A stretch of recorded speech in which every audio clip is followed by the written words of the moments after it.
بسم الله الرحمن الرحيم.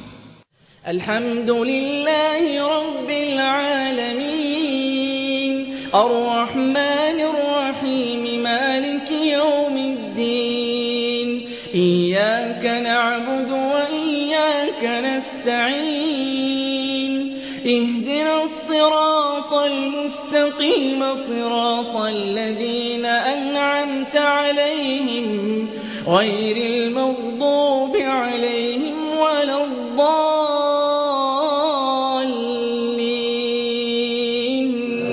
آمين. وقال الملأ من قوم فرعون أتذر موسى وقومه ليفسدوا في الأرض ويذرك وآلهتك قال سنقتل أبناءهم ونستحيي نساءهم وإنا فوقهم قاهرون. قال موسى لقومه استعينوا بالله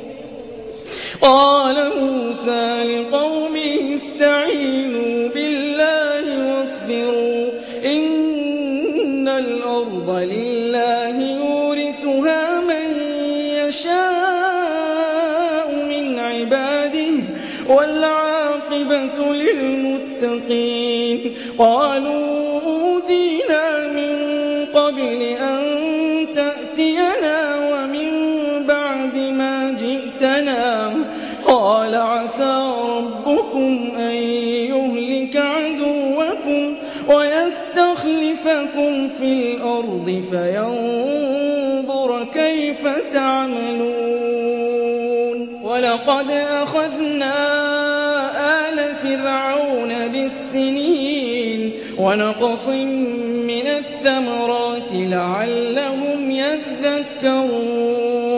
فإذا جاءتهم الحسنة قالوا لنا هذه وإن تصبهم سيئة يطيروا بموسى ومن معه ألا إنما طائرهم عند الله ولكن أكثرهم لا يعلمون. وقالوا مهما تأتنا به من آية لتسحرنا بها فما نحن لك بمؤمنين. فأرسلنا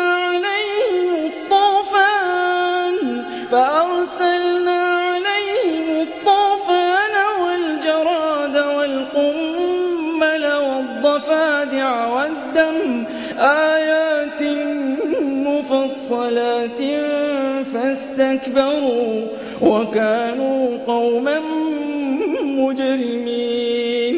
ولما وقع عليهم الرجز قالوا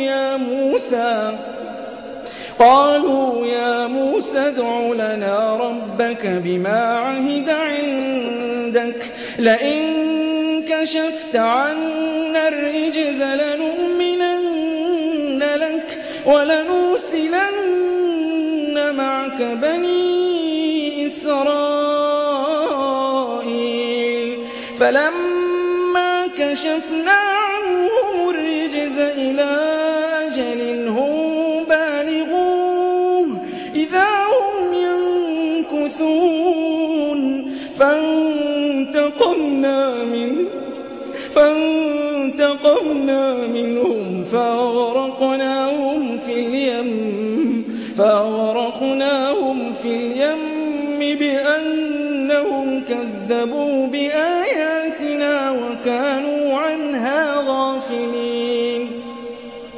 وأورثنا القوم الذين كانوا يستضعفون مشارق الأرض ومغاربها التي باركنا فيها وتمت كلمة ربك الحسنى على بني إسرائيل بما صبروا ودمرنا ما كان يصنع فرعون وقومه وما كانوا يعلمون.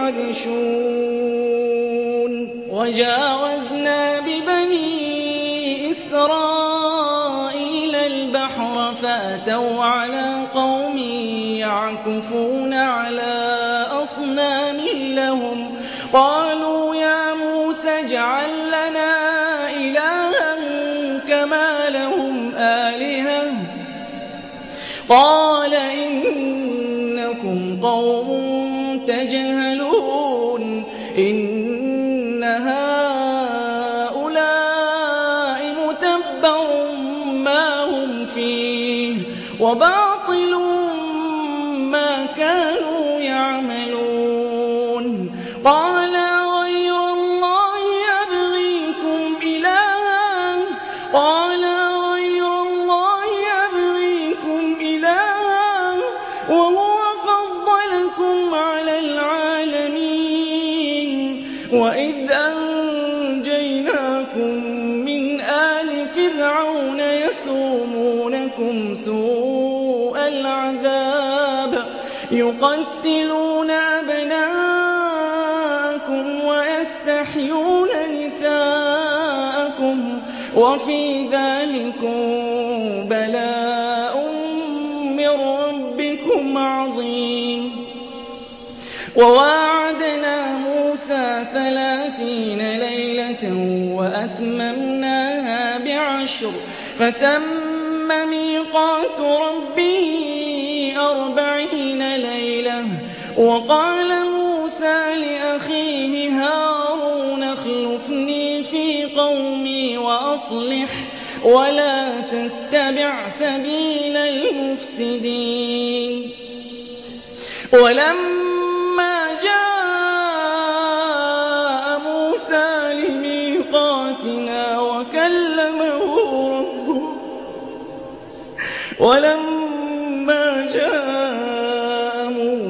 لميقاتنا وكلمه ربه قال رب أرني أنظر إليك قال لن تراني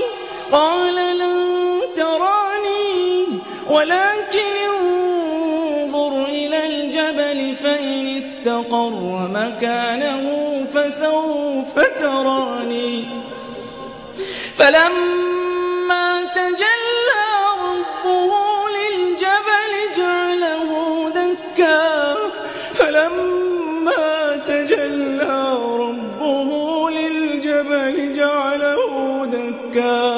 وخر موسى صعقا فلما أفاق قال